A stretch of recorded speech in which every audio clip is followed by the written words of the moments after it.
एक ऐसा शासक जिसका प्रेम भी अमर, जिसकी मित्रता भी अमर और जिसकी मृत्यु भी अमर होकर रह गई।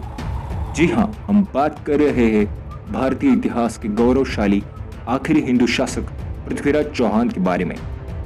चौहान वंश में जन्मे पृथ्वीराज की महज 11 ही वर्ष की उम्र में उन्होंने अपने पिता की मृत्यु के पश्चात अजमेर का शासन संभाला और उसे कई सीमाओं तक बढ़ाया भी। पृथ्वीराज की बहादुरी के किस्सों में यह भी एक किस्सा है कि उन्होंने एक बार बिना किसी हथियार के शेर को मार गिराया था। उनकी इन्हीं बहादुरी के किस्सों को सुनकर पृथ्वीराज के दादा अंगव, जो कि दिल्ली के शासक थे, उन्होंने पृथ्वीराज को दिल्ली का शासक बना दिया था। पृथ्वीराज की विशाल सेना। पृथ्वीराज की सेना बहुत विशालकाय थी, जिसमें लगभग 3 लाख सैनिक और 300 हाथी थे। कहा जाता है कि उनकी सेना बहुत अच्छी तरह से संगठित भी थी। इसी कारण उन्होंने कई बार युद्ध भी जीते और राज्य का विस्तार करते, लेकिन जयचंद की गद्दारी और अन्य राजपूत राजाओं के असहयोग के कारण वे मोहम्मद घोरी से द्वितीय युद्ध हार गए थे। पृथ्वीराज चौहान और रानी संयोगिता की प्रेम कहानी की आज भी मिसाल दी जाती है। पृथ्वीराज चौहान के साहस और वीरता के किस्से हर तरफ मशहूर थे। जब कन्नौज के राजा जयचंद की बेटी संयोगिता के मन में पृथ्वीराज के लिए प्रेम भावना निर्माण हुई, तो वो गुप्त रूप से पृथ्वीराज को प्रेम पत्र लिखने लगी। उधर पृथ्वीराज चौहान भी संयोगिता की खूबसूरती से प्रभावित थे और वे भी संयोगिता की तस्वीर की देखकर उनसे प्यार कर बैठे थे। लेकिन जयचंद पृथ्वीराज से बहुत ईर्ष्या करता था। इसके बाद उन्होंने संयोगिता के स्वयंवर में देश भर के कई छोटे बड़े राजाओं को आमंत्रित किया, सिर्फ पृथ्वीराज को छोड़कर। और तो और द्वारपालों के स्थान पर पृथ्वीराज चौहान की मूर्ति लगा दी।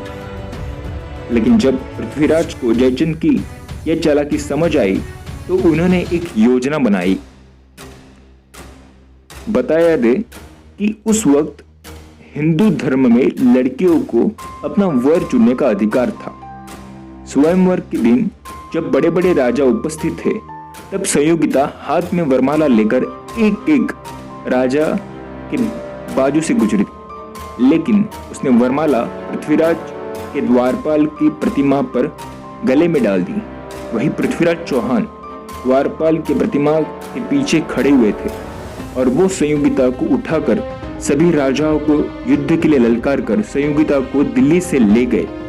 उसके बाद राजा जयचंद आग बबूला हो गया। हालांकि 1189 और 1190 में जयचंद और पृथ्वीराज में भयानक युद्ध भी हुआ और दोनों सेना में भारी नुकसान भी हुआ। पृथ्वीराज और घोरी का प्रथम युद्ध। जब पृथ्वीराज अपने राज्य का विस्तार कर रहे थे, तब उन्होंने पंजाब को भी अपने साम्राज्य में शामिल करना बहुत जरूरी समझा। लेकिन उस वक्त पंजाब पर मोहम्मद घोरी का शासन था। घोरी से युद्ध के बिना पंजाब को जीतना असंभव था। इस उद्देश्य से पृथ्वीराज ने पंजाब पर हमला किया। इस युद्ध में पृथ्वीराज ने सर्वप्रथम हांसी, सरस्वती और सरहिंद पर अपना अधिकार किया, परंतु बीच अनाहिलवाड़ा से विद्रोह होने के कारण पृथ्वीराज को वहां वापस जाना पड़ा।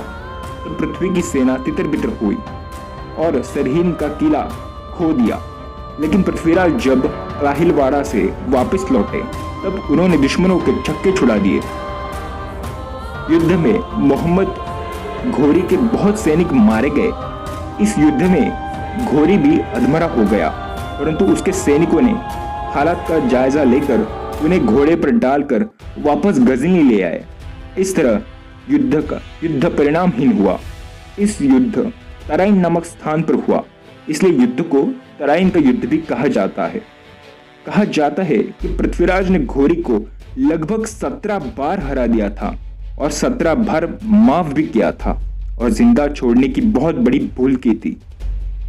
इस घटना से घोरी मन ही मन प्रतिशोध की भावना में जल रहा था।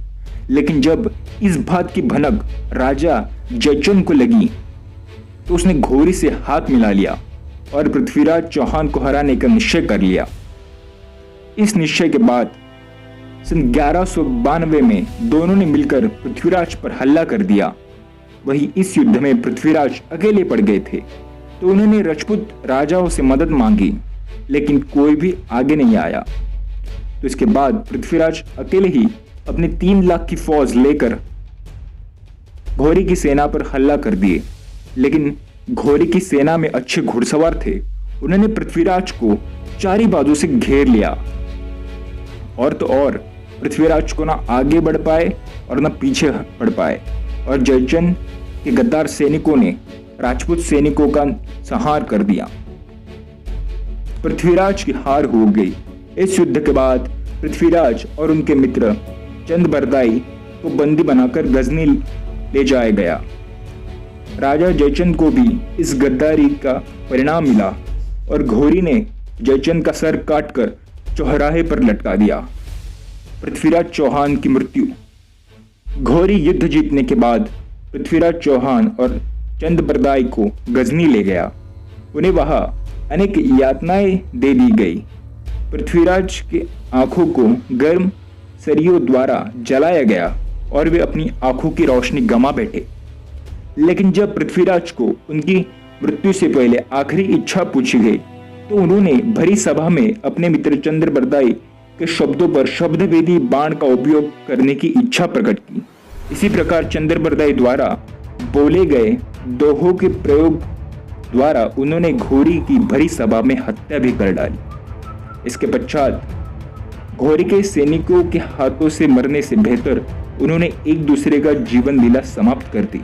और जब यह बात संयोगिता ने सुनी, तब उसने भी जौहर लेकर अपनी जान गंवा दी।